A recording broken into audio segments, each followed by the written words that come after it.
so they make plans to get married that night. The one that of course comes top of mind for me is Wattpad. If they don't agree to do so, they will die. Hello everyone, my name is Gabrielle and welcome to the video today. I'm going to be talking about all things Kindle Vella. So I got an ad on Instagram a few weeks ago for this thing called Kindle Vella, and immediately I was intrigued and mostly confused. I use a Kindle device, an e-reader, to read most of the books, if not all of the books, that I get from Amazon Kindle and also from my library's app. And so when I heard about this new Kindle Vella, it publicized stories, episodic style, and so I had to look into it more. I figured other people might have the same questions, so I did a little bit of a deep dive. I read some of the stories to see what it's all about, and so I'll be sharing that with you today. Accessible via Amazon, Kindle Vella is an opportunity for authors and writers of all kinds to publish stories in episodic style format, meaning they can release a 600 to 5,000 word episode or chapter of their story and publish that for readers to consume. Normally I found that authors on Kindle Vella are releasing one new episode a week in their story if it's continuing. Some do a 50 chapter story and close it out, whereas some that I'll talk about a bit later are continuing even after 300 episodes have been published in their story. Immediately when I learned what Kindle Vella actually was, I thought of the website Quizilla. If anyone knows about Quizilla, it was super popular, I want to say around 2010 when I was like in middle school, towards the end of middle school, so around 12 or 13, and it was a site where teens, young adults of all kind could publish poetry, they could create quizzes, polls, and publish stories for others on the site to read. There were some stories that were super popular, and I remember them being the talk of the town amongst users of the site. People could follow stories, create, of course, their own stories. I remember publishing a poem or two, a story or two, and it was just a really fun platform to connect with other people across the world. Of course, Quizilla is not the only past example of a website of this kind. Quizilla is no longer in existence, but Kindle Vella is another similar platform to so many other publishing sites that exist. The one that of course comes top of mind for me is Wattpad. According to Wattpad's own website, they have over 94 million users on a monthly basis. And Wattpad is a similar website where you can publish stories for anyone who uses the site to read. Wattpad also has a paid stories program where authors can publish their stories and readers purchase tokens in order to read the released episodes or chapters in their story. With such a high number of monthly users, I can see why Amazon wanted to throw themselves in the ringer as a competitor, considering I believe Amazon currently has a majority of, what is it called? They control the majority of books that are in the publishing cycle. Now, some of the options that Kindle Vella will let you do, it'll let you thumbs up the story to show that it's liked, and they use that in their algorithm to know the most popular stories. Of course, by reading a story, they know how many reads they are, and they track that and share it with the authors. The first few episodes of every story are always free. I found for the stories that I looked into, all of them had the first 3 episodes for free. And then after that last free episode, you do have to purchase tokens to read any of the remaining episodes. I'm linking all the resources and information that I used in the description below. But TechRadar shared this breakdown of the pricing for what the tokens will cost when you do need to purchase additional ones. Now, of course, it's easy to assume reasons are to have a competitive advantage for the readers that are already using Kindle and to draw them to the site.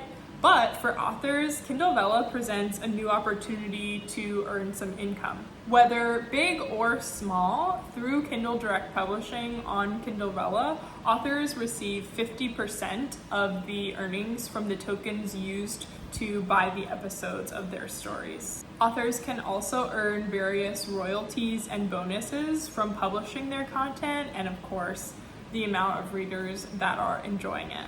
And interestingly enough, authors are discouraged, and it's in the policy against them using other means to encourage people to read their Kindle Vella stories, like giving away gift cards or other incentives. Now, in doing my research, of course, I had to look into some of the stories that are available on Kindle Vella.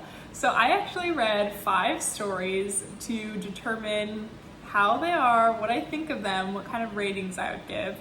I'm using the normal 5-star rating system, and so I'll share my thoughts on those now. But first, I did want to go over the top Vella story so far. Of course, since their launch in July 2021, there's been many stories published, but the top one so far is called The Marriage Auction by Audrey Carlin, and as of August 2022, it's had over 1 million readers. The story has almost 200,000 thumbs up on its main landing page, and the author maintains a reading group on Facebook where readers of the story can go to learn about new episodes, vote and share their ideas on what should be in the upcoming episodes, and connect with each other. And that Facebook group has over 1,000 people as of early September 2022. Now, to my surprise, this story has even been featured on billboards in New York City, seemingly in Times Square. So I think it's safe to say that Kindle Vella is really amping it up on the ad side of things to get people aware of what it is and aware of what's being published. Now, I didn't want to just read the most popular stories on Kindle Vella so far, so I didn't read The Marriage Auction, but let me know if that's something you'd be interested in the future. Of course, for these 5 stories that I did read, I only read the first 3 chapters of each, since that's what's free. And I wanted to give anyone that's watching the option to read the same amount that I did if you aren't interested in purchasing tokens. The first story was called Elven Heartbound. This story primarily focuses on Erisana, who is a human girl who's about to turn 20 years old. And before she and her older brother were born, her parents made a deal with the Elven King and Queen that they would restore peace between their kingdoms, and that the Elven Queen would give them the elf power in order for Erisana's mom to give birth to 2 children. They used the term an heir and a spare because the agreement was that the King and Queen's daughter, Erisana, would be married to the Elven King and Queen's son. Immediately there's drama. The Elven King and Queen are coming to the Earth King and Queen's castle, bringing their eldest son, their second son, and their younger daughter. And it was quickly revealed that the eldest son has a wife who they also brought with them. The human king and queen are immediately upset, saying like, what are you talking about? Your son was supposed to marry Erisana tomorrow when she turns 20, that's part of the deal. And it's also very high stakes because the magic that has bound this agreement was sourced through the Elven Queen's own magic. So she's been weaker and weaker over the past 20 years as her magic is tied to the hearts of the children bound to this agreement. In realizing that the elf eldest son is already married, Erisana and her older brother, Ramani, realize that the elf king and queen meant that all of their children will be married. So the oldest elf son is spoken for. So Ramani is meant to marry their daughter, and Erisana is meant to marry their second son. If they don't agree to do so, because their hearts are bound by the Elf Queen's magic, they will die. And that's pretty much where we're left off. I read the first 3 chapters, like I said, but at the time I finished reading, the author had already published 72 episodes, so she's quite a ways into her story, and of course I'm not sure when she's planning to finish, but I am intrigued. So again, on a 1-star to 5-star rating, I gave this one a 4-star after just 3 chapters. The second one I read is a YA, young adult romance, and it's called Wish Upon a Streaming Star. So the description for this one made me chuckle a little bit and just feel the cringe because I know it's a YA, but it follows our main character Daisy, whose mom is suffering/recovering through cancer. Her family lives in the town called Hammock Texas, right along a river, and they own a campground. And her next door neighbor that she's grown up with all her life, Kaz, is a YouTuber with over 3 million subscribers. So it's kind of the girl next door from humble beginnings with the super suave, everybody loves him, boy next door kind of story. Kaz does prank videos, and so while he's filming a prank video, Daisy comes over and unintentionally messes up the prank. Because he was live streaming, all of his subscribers are like, "Oh, love your neighbor." Some were saying, "Oh, I hate your neighbor." And so they have all this viral attention going on. So someone sends them a mysterious text that says, if you reenact these popular movie scenes over the next, I'm forgetting if it was 24 or 48 hours, then you will get $500,000. Now, of course, for Daisy, this is really important because it would be an opportunity for her to get a lot of money, both for her mom going through cancer, but she's also about to graduate high school. And for Kaz, it's an opportunity because he currently has a sponsor that is requiring him to get over 1.5 million more subscribers by the end of summer. And so with it being the start of summer, he sees this as a great opportunity to draw up some attention. I read the first 3 episodes, but so far there are 60 episodes in this story published so far. And I gave it a 3.5 star. I thought it was really good. It was actually really cute. And so I would consider reading on and finding out what happens. But of course, since it is YA, I think it's suited for an audience younger than me. And with the story, for me especially, I don't know what it is about modern day content, like discussing YouTubers and things like that. I find it easier to consume in this kind of episodic style format rather than, say, a novel. For some reason, reading it in a novel would feel even more cringe to me, as opposed to an episode. Kind of seems like a fun little play on modern day life. The next story was called Murder, Marriage, and My Tais. And I loved the fun vibes of this story right off the bat. It follows a main character who is in Vegas with 2 of her friends. It's the night before her 30th birthday, and that past day they had just been bridesmaids in a wedding of their friend. They're going crazy, getting margaritas, getting a fruit salad, as they called it, which is where they ordered all different type of fruit margaritas to collect the different type of fruit that the menu had available. And at that dinner / cocktail hour that they were having, her friend brings up her marriage pact that she made. Growing up, she had a friend who they made a marriage pact where if they weren't married by the time they were 30, they would marry each other. So they had this crazy night going out. She of course says, no, I wouldn't do that, but maybe I should get in contact with him to ask him about one of his friends that I used to date in high school.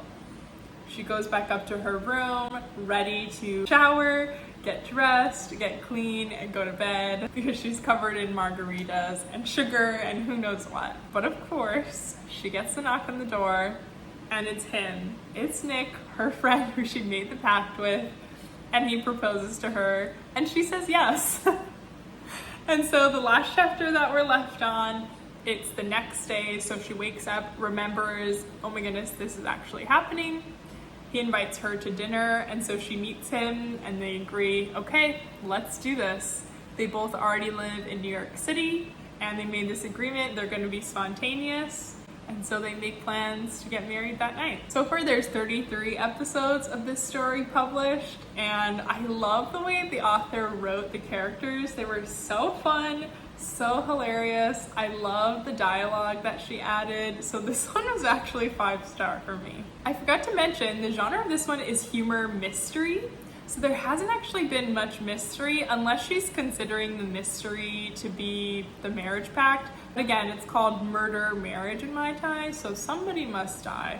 So we haven't gotten to the mystery part yet, but I would be very intrigued at what happens, and I think the humor side would show throughout.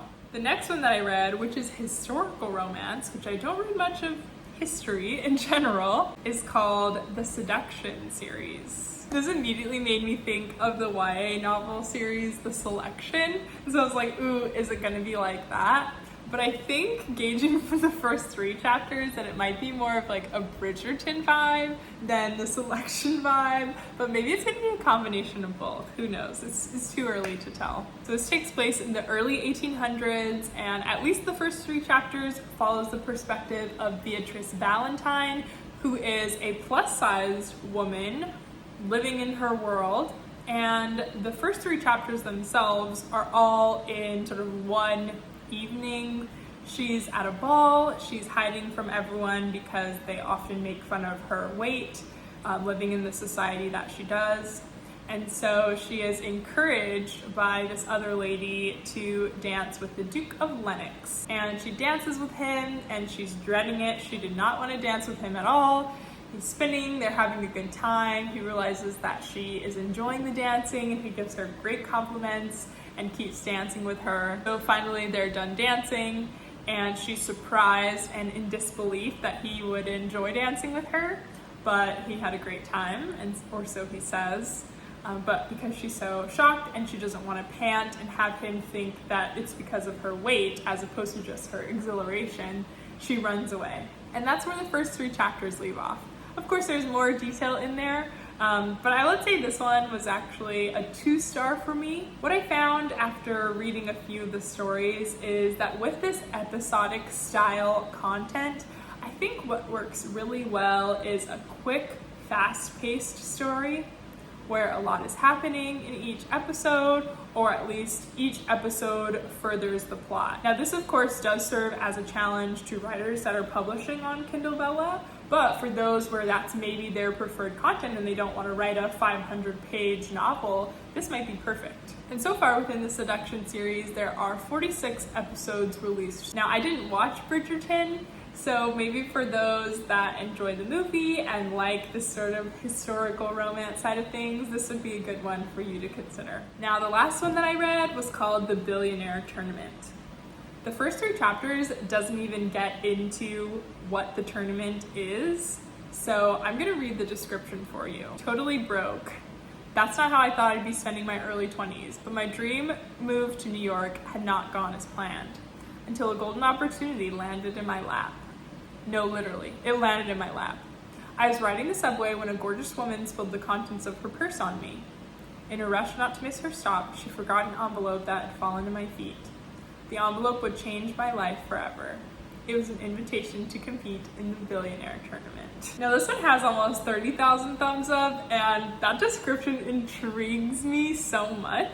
And there's actually already 340 episodes of this story released. So it's easy to see how the first 3 episodes didn't really get into the content, but I will say, overall, I gave this a 3-star because it didn't get into that content yet, but I could be convinced that it would be a 4 or even a 5-star if I read on, which I might, because that description just seems so intriguing to me. In short, the first 3 chapters follow the main character and her 2 best friends / roommates who all live together in either a studio or a 1-bedroom apartment in New York.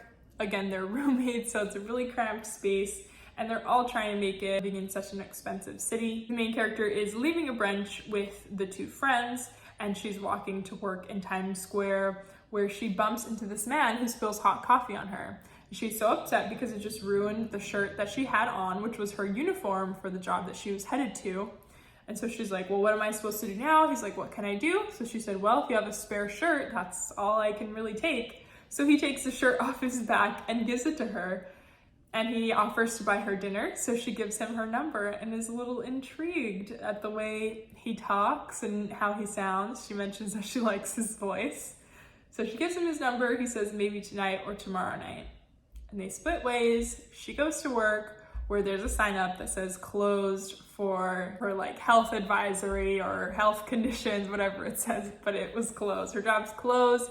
She no longer has a job. From the primary story description, maybe it's on her way home from her job closing that this envelope drops in her lap. Now, I'm not sure how big Kindle Vella is going to get within the next few months and years, but I am intrigued at the opportunity for authors to have more of a chance to publish their work, to get paid for it, and just to build community with people online.